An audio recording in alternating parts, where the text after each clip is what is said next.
how come nobody ever picked up Andrew Yang's idea? How come By the no way, one ever he did has it? already qualified for the next round of debate. I'm very happy. Fascinating. Yeah. And I told you I have a close friend who is like, should be president of the Yang Gang. Like, texts me his stuff every day. He could be a fringe candidate that is resonating in a really interesting way. And his coalition are techies, progressives, libertarians, Trump devotees, Twitter trolls, and anti-circumcision crusaders. So people who hate circumcision, and me. that is your candidate. What does he have against circumcision? He hates circumcision. He came on and talked about it. Well, I just think that, because of his economic if message. somebody says that because circumcision isn't for everybody. Yes.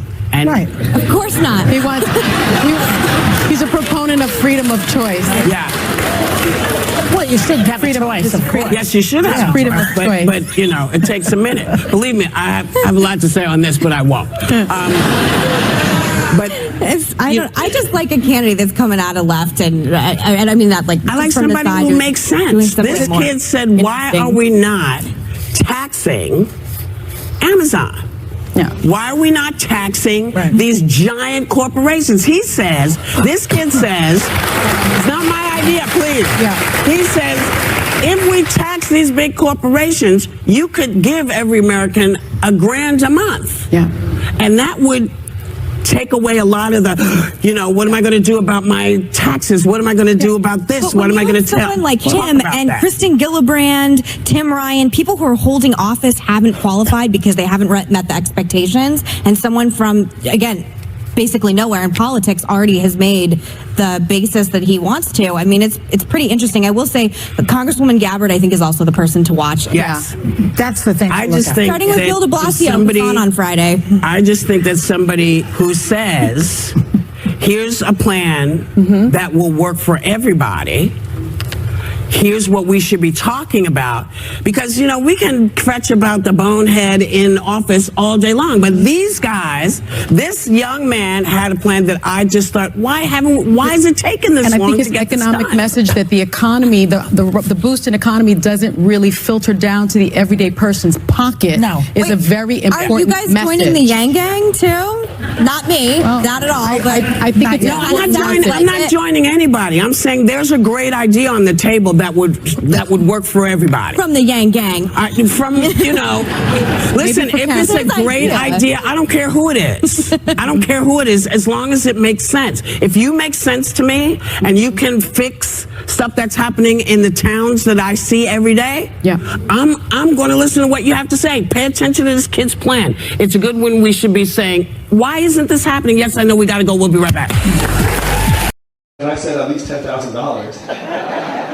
And I got 12 people to say, I love America for $10,000. So raised a couple $100,000, that grew to the millions, helped create several thousand jobs in 15 cities around the country. And what we did is we recruited enterprising young people who wanted to learn how to build businesses and sent them to work at growth companies in Detroit, Cleveland, Baltimore, New Orleans, helped those businesses grow, and then if they wanted to start their own business, we gave them some seed investment and mentorship to help them on their way. Because that was the way I developed as an entrepreneur. I worked with more seasoned entrepreneurs as their lieutenant, and that's how I got better. So I wanted to do the same thing for young people around the country. Spent 7 years doing that work, created thousands of jobs, and was honored by the Obama administration multiple times. So I got to bring my wife to meet the president. My in-laws were really excited about me that week. They were like, she did all right with these pictures. But unfortunately, during the 7 years I ran Venture for America, I had this sinking feeling that many of the places I went seemed to be getting worse, not better. How many of you grew up here in New England? Midwest? South? West Coast? So I had never been to Missouri, Alabama, Louisiana, Ohio, Michigan before running Venture for America. And I saw the aftermath of the loss of manufacturing jobs in many of these communities.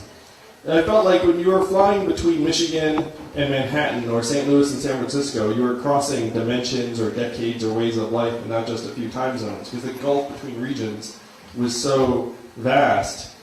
But I was still stunned when Donald Trump became our president in 2016. You remember that night? Well, I'm sure you're nodding, miss. How did you react when Donald Trump won? Tears, nausea, screaming. had to contact the helpline, like needed therapy. To me, this was a giant red flag that tens of millions of our fellow Americans decided to take a bet on the narcissist reality TV star as our president. And though you might have reacted with nausea or tears, many of us, all of us, I would suggest, have family members, friends, and neighbors that were excited about his victory. Now, if you were to turn on cable news networks today, why would you think that Donald Trump's our president? Why do you think he won, according to the cable news networks? Racism, Russia, misogyny, ignorance of the voters, maybe. He's a couple decades behind. Backward, Hillary Clinton, media somehow, fake news. So he must be doing something right. Yeah, there is that, it's true. So you see this set of reasons, Russia, racism, immigration, all mixed together into a cocktail, and this is why he's our president. But I'm a numbers guy, and I've been looking through the numbers for an explanation. And I found it, that we'd automated away 4 million manufacturing jobs over the last number of years. And where were those jobs? Ohio, Michigan, Pennsylvania, Wisconsin, Iowa, Missouri, all the swing states that Donald Trump needed to win and did win, if that list of states sounds familiar. This happened right here in New Hampshire a little bit earlier on. You all lost more than 12,000 manufacturing jobs, mostly in the northern part of the state. And those towns have never recovered. I've been to those towns. After the plant closed, the shopping district closed, people started to leave, the school shrank, and now the people in that town are managing the decline. The same story played out in Michigan, Ohio, Missouri. And unfortunately, what happened to the manufacturing jobs is now shifting to other parts of the economy. How many of you noticed stores closing around where you live here in New Hampshire? And why are those stores closing? Amazon, that's right. Amazon's soaking up $20 billion in business every single year, closing 30% of our stores and malls. Most common job in our communities is retail clerk. Average retail clerk's a 39-year-old woman making between $9 and $10 an hour. When her store closes, what is her next job? How much did Amazon pay in federal taxes last year? Zero. That is your math, New Hampshire. 20 billion out, zero back. 30% of your stores and malls closed for good. Most common job disappears. $7.25 an hour in New Hampshire. $7.25 in New Hampshire. We really need to get that a bit higher. I mean, you can't be working full time making $7.25 and live on that. Am I right?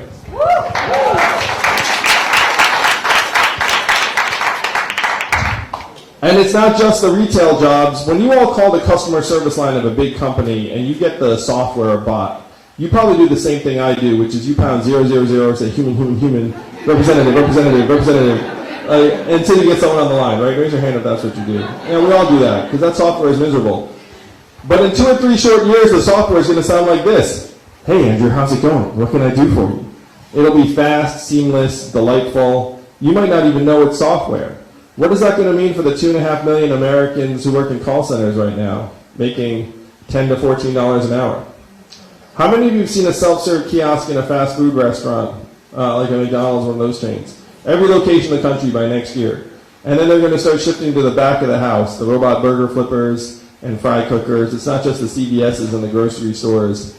And the rubber's really going to hit the road when the robot trucks hit the highways. How many of you know a truck driver here in New Hampshire?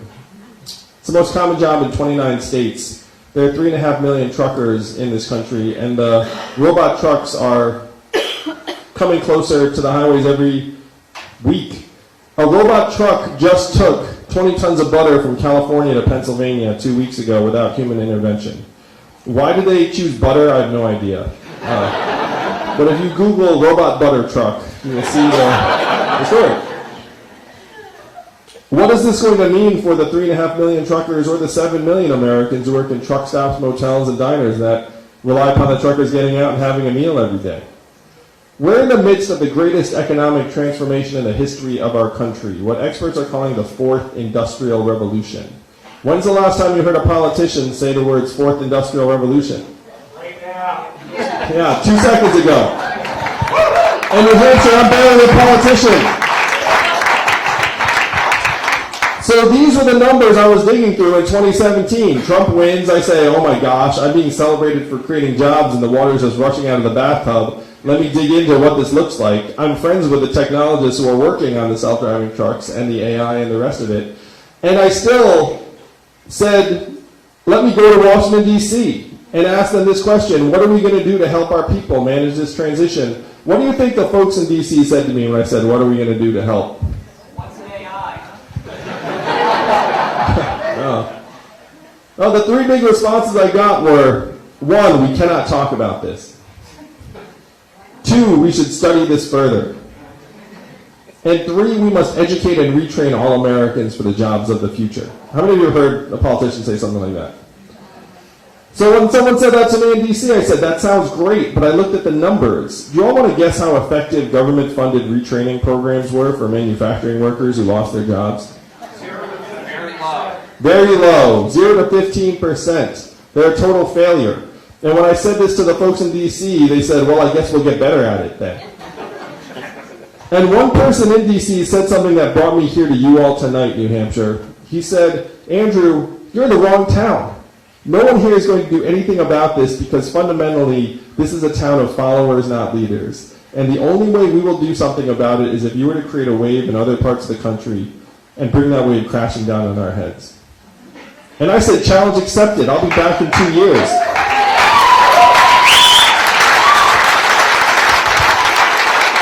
And New Hampshire, you all are the wave. You all are among the most powerful people in our country today. I know it does not feel like it because you're just living your lives, but I'm going to give you one data point. Raise your hand and with each finger, tell me how many presidential candidates you've seen this cycle. So this would be 6, this would be 4, 10, 4, 9, not enough hands over it. Looks like she's over 10. I like the ones because it makes me feel like you just came after me, so that makes me feel very good. So I appreciate the heck out of that. 10 plus. The reason why we are all coming to you is because you all have outsized power in our country. I did the math. Do you know how many Californians each of you is worth? 1,000 Californians apiece. So look around this room tonight. What's the fire code in this room? I don't want to get anyone in trouble. I'm going to give a Trumpian estimate. There are 800 people in this room.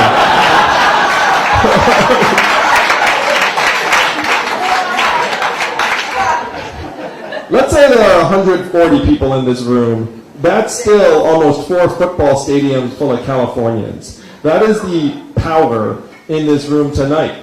It's the power to do something that other Americans only dream about doing. Other Americans look up at our government and they see the pipes clogged with money, all the lobbyist cash just jammed in there, and they're like, hey, I can do nothing about the pipes and the money and the clog. But you all can. You can flush the pipes clean just like that. That is the power in this room. That is the power in your hands. And to use that power to take a new vision to the rest of the country, we have to let the rest of the country know that we have to rewrite the rules of the 21st century economy to work for us, to work for you, to work for your kids, because they are not working now. Now, I talked about how Amazon, this $1 trillion tech company, is paying 0 in taxes. That, I'm going to suggest, is something that's not their fault. That is our fault as a country. You know what I mean? It's a company's goal to pay as little in taxes as possible. We have to be pretty dumb to let them get away with it. Am I right, New Hampshire?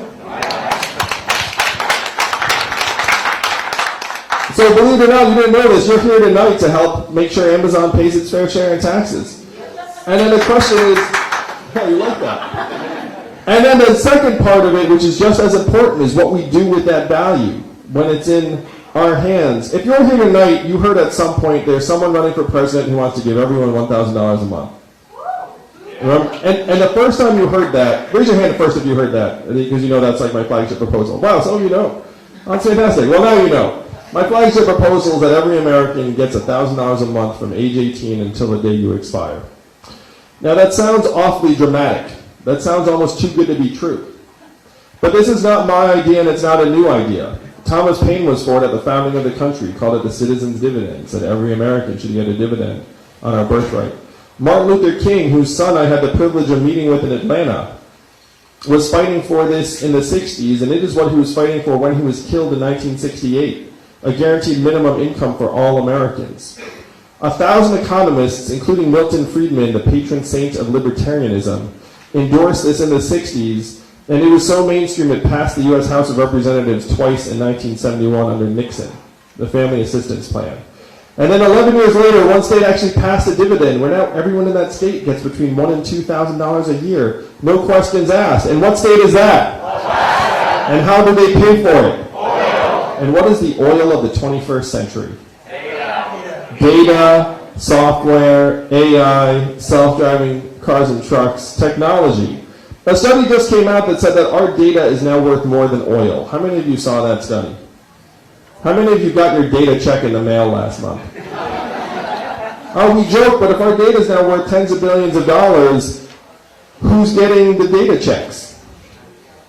Facebook, Amazon, Google, and the $1 trillion tech companies that are paying zero or near zero in taxes. Do you see the game, New Hampshire? Stores are closing, we're getting sucked dry, and we're looking at each other being like, where's the value going? Where's the money going? And then you have these $1 trillion tech companies literally paying zero back into the system. So if we get our fair share of every Amazon sale, every Google search, every Facebook ad, eventually every robot truck mile and AI work unit, we can easily pay for a dividend of $1,000 a month for everyone here tonight, everyone in the state, everyone around the country. Particularly because after the dividend is in your hands, how would you spend it? What would you do with an extra $1,000 a month? Where would it go? Supermarket, mortgage, vacation, that's cool. Student debt, loans. I'm sorry college has gotten 2.5 times more expensive since I went to school. It has not gotten 2.5 times better. We need to fix that. How much of the money would stay right here in New Hampshire? Most of it, not all of it. You might get your own Netflix password, like some of it would float up. But most of it would stay right here in New Hampshire. It would go to local businesses, car repairs you've been putting off, daycare expenses, Little League signups, local nonprofits, religious organizations. New Hampshire, this is a trickle-up economy from our people, our families, and our communities up. This would make us stronger, healthier, mentally healthier, less stressed out. It would help us all manage the greatest economic transformation in the history of our country. It would make us all shareholders and beneficiaries of this innovation economy that right now is profiting from our data without us seeing a dime. So this is how we rewrite the rules and make it so that this economy works for us. And raise your hand if you're a parent. If you're a parent like I am, I've got 2 young boys, then you have these sinking feelings about the country we are leaving our kids. And I'm a numbers guy. The truth is that our feelings are correct. If you were born in the 1940s in this country, first congratulations, because that's pretty good. All right. These are in your 70s and having a good run. But if you were born in the 1940s in this country, there was a 93% chance you're going to be better off than your parents. That's the American dream. That's what brought my family here. If you were born in the 1990s, which is some of you, you're down to a 50-50 shot and it's declining quickly. That is why Trump won. That is what you all have to change. We have to make it so that it's still working for our kids. And if you're a young person and you feel like we've left you a mess, I apologize because we have. And we need your help to clean it up as fast as possible.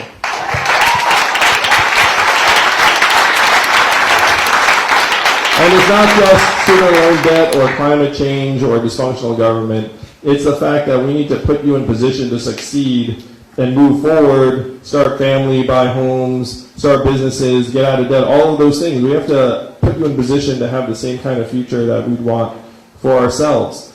Now, this is all in your power, New Hampshire. That's the beauty of being here tonight. Right now, the rest of our country, all of us really, are being beaten over the head with messages about how great things are going. You know, like you're hearing like stock market, record highs, GDP, record highs, unemployment, record lows. And again, you have this sinking feeling. You're like, for some reason, things do not seem like they're going that great in my life or my family's life or my community's life. And again, you are right. Record highs of corporate profits, yes, but also record highs in this country right now. stress, mental illness, suicides, drug overdoses, indebtedness. It's gotten so bad that our life expectancy has declined for 3 years in a row. You know the last time America's life expectancy declined for 3 years in a row? The Spanish flu of 1918, a global pandemic that killed millions. There's some Yang here. They kind of know something like that. It is not normal in a developed country for your life expectancy to decline ever. Ordinarily, it just keeps going up because you're getting richer, stronger, healthier. But in the United States of America, it went down and then down and then down again. And why? Because suicides and drug overdoses each overtook vehicle deaths as leading causes of death in this country. And I know here in New Hampshire you have suffered deeply and personally from the opiate epidemic, because this is one of the epicenters of a plague that was allowed by our government. It was a plague initiated by drug companies that realized they could profit off of us, and our government did nothing to stop it. So these measurements have us heading in the wrong direction. If you have GDP going up and your life expectancy going down, which do you listen to? To me, that's very, very obvious. You listen to us. And I know directly how bad the measurements are because my wife is at home with our 2 boys every day, one of whom is autistic. How much does her work get valued at in our economic measurements? 0. Not just her, every stay-at-home parent, nurturers, caregivers, people caring for loved ones, also volunteers, mentors, coaches, artists most all of the time, increasingly journalists. Over 2,000 local papers have gone out of business in this country because all the classifieds just went up at Craigslist. The things that we claim to value most dearly are getting zeroed out progressively in our society. And we have been brainwashed to think that economic value and human value are the same things, and they are not, New Hampshire.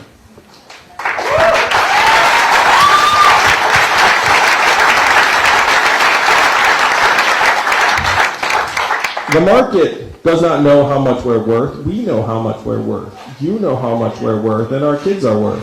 This is what rewriting the rules is all about. To say we all have intrinsic value as human beings and Americans, and it doesn't matter what the market is saying at any given moment. So this is the vision that we have to take to the rest of the country as quickly as possible. I will redefine the economic measurements themselves. Instead of GDP, which is 100 years old, and even its inventor said this is a terrible measurement of national well-being and we should never use it as that. Think about that. He said that 100 years ago, and then here we are just following it, being like, oh. Now, robot trucks would be great for GDP. They're going to be terrible for a lot of humans.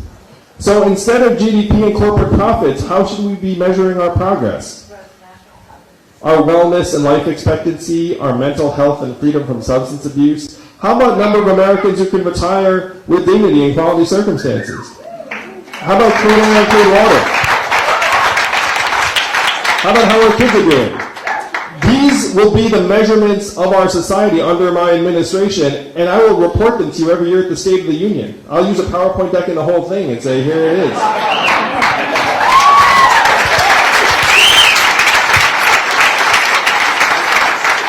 So this is a vision that you can make real just like that, New Hampshire. That's why I love being here so much. In most of the country, you have a conversation like this and people go home thinking, that sounds great, but I can't do much about it. And again, they are right. They do not have the power that you have. You have to be the wave that humanizes this economy for the rest of the country, for our children, so we can look our kids in the eyes and actually say we did everything we could to leave you a country we are still proud of. We fought for it, and we made it happen. But it will not happen without you all making that case to the rest of the country in 40 short days. Donald Trump's our president today because he had a very simple message. He said he was going to make America great again. What did Hillary Clinton say in response? America's already great. You remember that? It has been a long several years, I know. It's about to end. That response was not the right response. We need to acknowledge the depth and severity and reality of the problems in our communities because they are real. But then we need actual solutions. What were Donald Trump's solutions? Build a wall, turn the clock back, bring the old jobs back.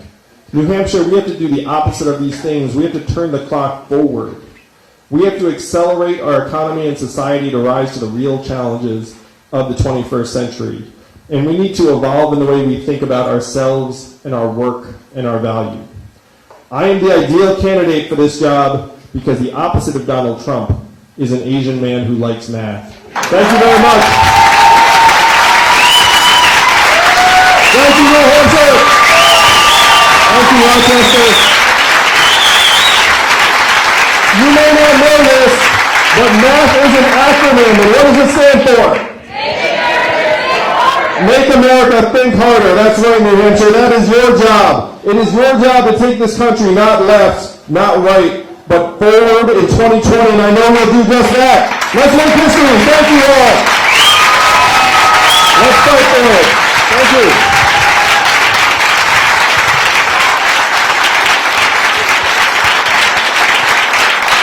And I think we're going to take some questions, which makes me very happy, because I love questions. Do we have a mic runner, or do we have someone who's going to do it, or I'm just going to tap people, which is all to the good? All right, let's give it a shout. Go ahead. I'll actually come down to you and give you the mic.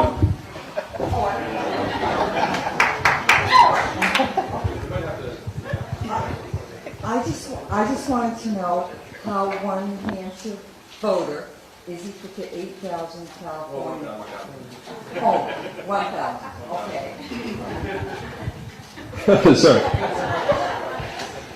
So if you look at the population ratio, it's approximately 30 to 1. But then you also have to put in another factor for the timing, because when you vote in New Hampshire, it ends up amplifying that campaign for weeks and weeks before California ever votes. So if you figure 30 for the population, then another 33 or so for the timing, you wind up with 1,000. Math. No problem. I mean, I love the fact that I actually got asked that question. That makes me very happy. Sir. Yeah. Go ahead, shout it out. I can't get to the mic. Yeah, see you. In box. Good looking man. No. Yeah, there we go. I love the fact that you're reframing the conception of how to assess our society and how we're doing. It's not GDP. As you say, the figures, we're always citing, an increase in GDP and the stock market, and it has nothing to do with an overwhelming majority of the country. I think it's so important that you're doing that, because the income scale is so out of whack that we're valuing CEOs at 3,000x when a society doesn't run unless you have garbage takers and teachers and healthcare workers and child care workers. So I think reframing that whole dynamic is so critical. Thank you so much. I love this question, because I interpreted this question as keep up the good work. Was there a question you want to tack on there? It's up to you. No question. Just a way to confront that beyond the $1,000. Are there ways to try and combat the inequalities? Oh yeah, I love this. Thank you for the question. I guess I'll hop up here so that people can see me. So, how many of you run a business or organization or a club? And so imagine you get the wrong measurements for that organization or business. Imagine how it does over time. That's where we are as a country. You have the certain measurements and you're like, stock market, GDP. And then people are like, why are we heading the wrong direction, like everyone I know? So if you had the right numbers, you would see we're in a mental health crisis, record high levels of anxiety and depression and stress. You'd see we're in a wellness recession. You'd see that we're in a civic engagement depression, where people volunteering is at record lows. And it's very, very powerful when you actually have the numbers in place. Because when you have the measurements that show you have problems, then people very naturally gear themselves towards trying to make those problems better. And then at the national level, we can put some additional incentives in place so that if a company, let's say, says, hey, I'm going to try and make the people in my community stronger, healthier, I'm going to tutor kids, and they can show some results, then that company can get something in addition to the tax break that they might get anyway for some sort of philanthropic activity. But having those measurements is such a game changer, because right now, if you don't know what the problem is, it's very, very hard to improve. And as soon as you're made aware of the problems, then it's very, very hard to ignore. So getting the measurements in as a baseline is step one, and then applying some of the energy and ingenuity that we're applying to, frankly, other things that are not as important as our own health and well-being will be step two. And there are ways we can do that through tax incentives and grants and other things that will help make the communities stronger, including, of course, this $1,000 a month dividend for everyone, because a lot of that money will go towards local nonprofits and organizations that will naturally be geared towards solving these problems.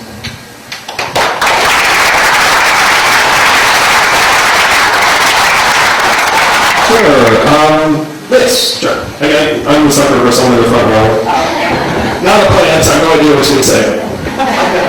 Well, I'm very happy that you are concerned about the welfare of the young and the different tables and the vulnerable.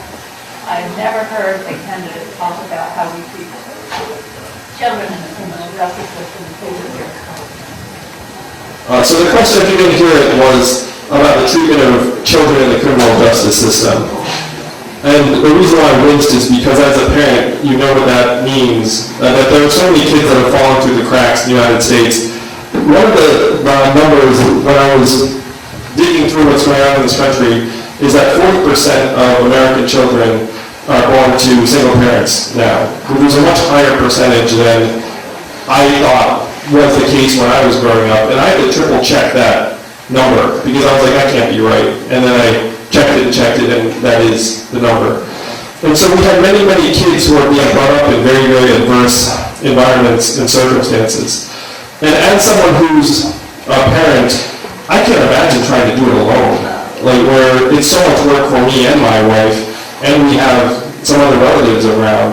Trying to be a single parent just seems unfathomably hard to me. And unfortunately, boys and girls respond differently to having a single parent. So 90% of single parents are moms. Probably not surprising to you all. So when you hear single parent, you think single mom. That's generally who it is.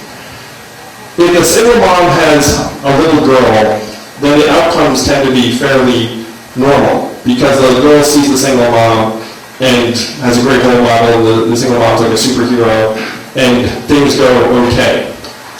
Not every time. This is just, a generalization across the data. If a single mom has a little boy, then the little boy tends to struggle because they don't have a male role model. They mature at different rates, so they might struggle academically. And studies have shown that little boys are more sensitive to parental time input than little girls. Girls are just generally more adaptable and sociable and better at school, whereas boys are not.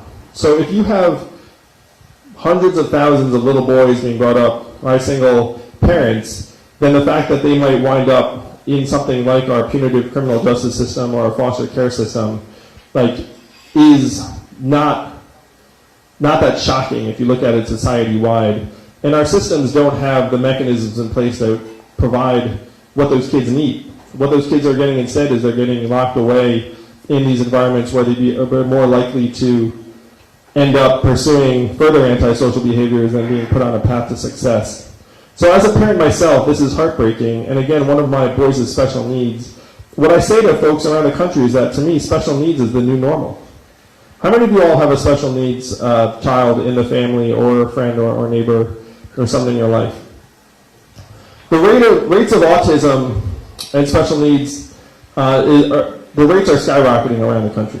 Like what used to be at only a couple percent now is creeping up into the double digits. And our schools and systems are not designed to help those families. They're not. Like you have a special needs kid who gets brought to that school, the school looks up and says, well, I don't have the staffing necessary, I don't have the requirements necessary. There's an act that says that the federal government is supposed to fund 40% of those teachers and resources in the schools. But it being DC, you're laughing because you know what happens next. They don't. Yeah, they don't. So they fund 15% instead of 40%, and so then the communities are left fending for themselves. And I've already pledged as president, I will go up to 100%. I will take it off the backs of the communities. Because to me this is a national society-wide problem. This is not something that families should have to deal with alone. I was about to read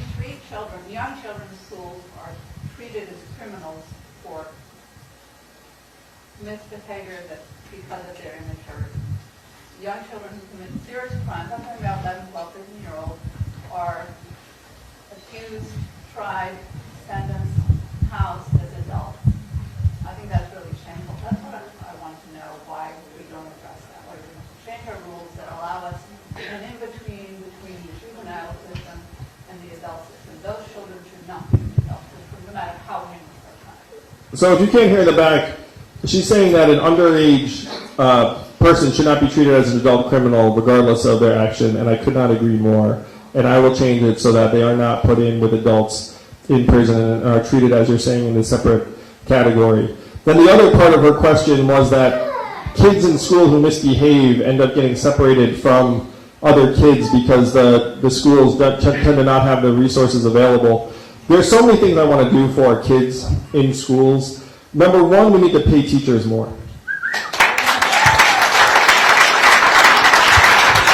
And that's not a feel-good thing. The data clearly shows that a good teacher is worth his or her weight in gold in terms of improved educational outcomes over the range of kids. So that's easy. Number two, we should have more teachers in the classrooms because the data also shows that having more teachers on a per-student basis is very positive. Number three, we should lighten up on the standardized tests.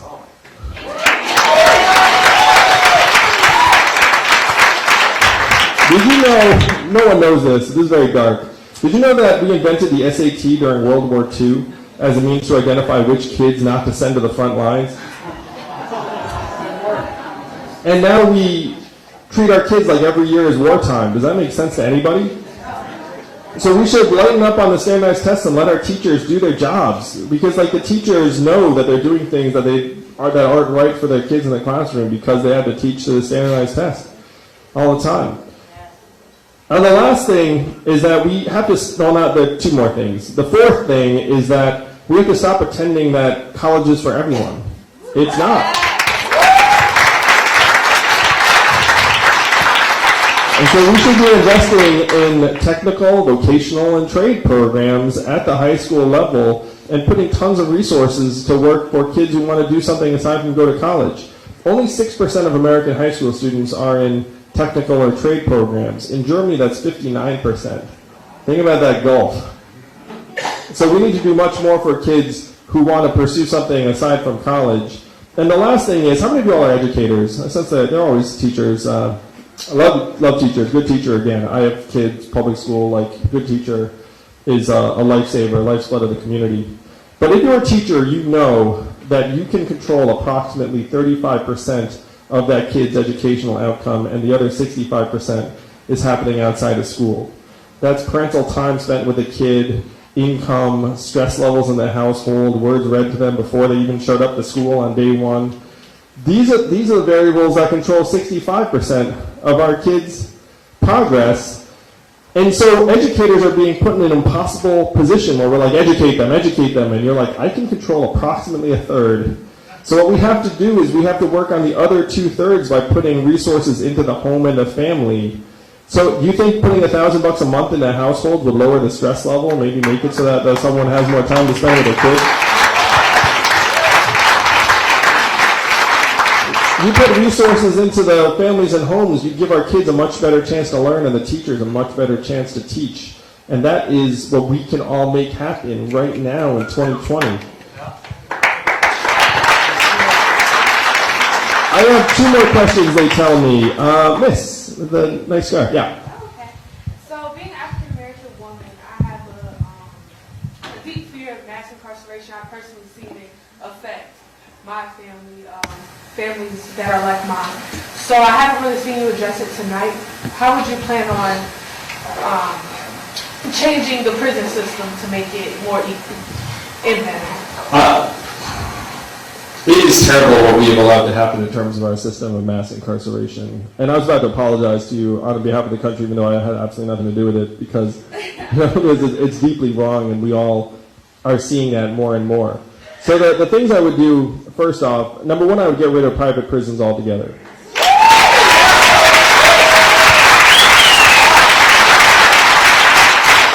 It makes no sense to have prisons that run on a profit motive. I mean, that means they literally profit from recidivism or shoddy treatment of inmates. Number two, we have to change the mandatory minimum sentencing and lighten up on the war on drugs that ends up criminalizing people who are struggling with addiction. So at the top line, I would legalize marijuana at a federal level. And then I would pardon everyone who's in jail for a nonviolent marijuana-related offense. It's like, why are we always pardoning these rich weirdos that are well connected. I'd much rather pardon people no one has ever heard of who should have been in prison in the first place.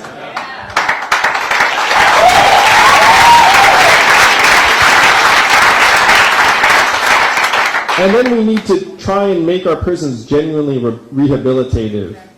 But instead of saying, look, we're just going to separate these people, and then, I mean, there's that story with Bloomberg, it's like, hiring prison labor. That's not so cool. But we need to actually try and create pathways back into the workforce and society for people who are in prison. And I will say this $1,000 a month is going to go very far, because I've talked to people who are coming out of prison, and they say that employers don't want to give them a shot, because if they have a choice, they'll be like, well, the person without the conviction or the record of incarceration will always win. And so the options that people feel like they have when they come out are limited. That at least if you have $1,000 a month waiting for you, then people will be a little happier to see you when you come out, and you have some time to figure it out. And so those are some of the steps I would take, but I'm happy to say that there's a national consensus that we are overly punitive when it comes to our criminal justice system, and we need to move in a very, very different, more human direction. Thank you. I did one more. Is that right? A question on climate. Right here we have a proposed pipeline between Portsmouth and Manchester to carry fracked natural gas with a liquid natural gas tank to be placed in Epping. You went to school in Exeter. You know the geography, the most populated area in our state. Would you oppose that? Fossil fuel is a local ground zero for us on climate. To stop that gas pipeline. Support us in that, please. Let me talk about climate change more broadly, and then I'll talk about it specifically. How many of you are concerned about climate change? Wow. Well, that means that you're smart. Because climate change is now bearing down on us, and it's here already. When I was in Portsmouth, there were buildings and homes that were flooding more regularly than they had before. A multi-million-dollar shrimping business had gone to zero because the water had warmed and the shrimp had died. So we need to take big moves to protect ourselves and our communities from climate change. It's very frustrating to me when politicians talk about climate change as something to prevent. It's like we're already on the curve. People are already having their lives and homes destroyed by it. So again, are we going to leave people on their own, or are we going to say, look, this is a national scale problem, and we're going to put the resources to work right now? We can actually save ourselves money if we start investing in making our communities more resilient, because it's cheaper to protect a community than it is to rebuild it after it's been flooded. Now, in that context, what do we do with fossil fuels versus renewable sources of energy? We should stop subsidizing fossil fuels immediately. They're long overdue. They'll make money anyway for at least a while, so we should take the tens of billions that we're putting to work on the fossil fuel companies and move them immediately to wind and solar. And I know this is somewhat controversial, but I believe nuclear energy should be part of the solution too. Other countries have had success with nuclear, and the next generation nuclear reactors have many advantages that the older ones did not. So in this context, if there's a natural gas pipeline, I am not a fan of fracking. I have seen some of the after effects of fracking in communities.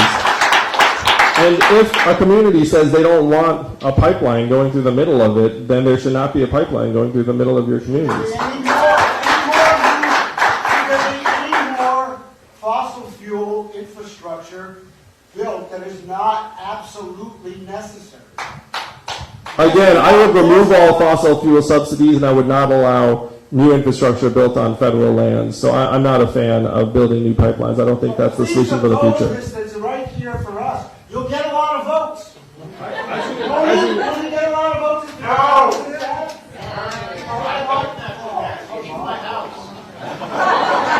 That's not. So I want to move us forward on climate change in the biggest way possible. I also want to be honest that the United States of America is only 15% of global emissions. So even if we were to do everything right, the Earth is probably going to continue to warm. We need to try and export renewable technologies to other countries, but even then we're on the curve, and we need to start protecting ourselves. Saying we're going to prevent it, to me, is after the fact at this point. We need to get more realistic and hard-nosed and know that by investing this money, we're saving ourselves money and we're saving lives.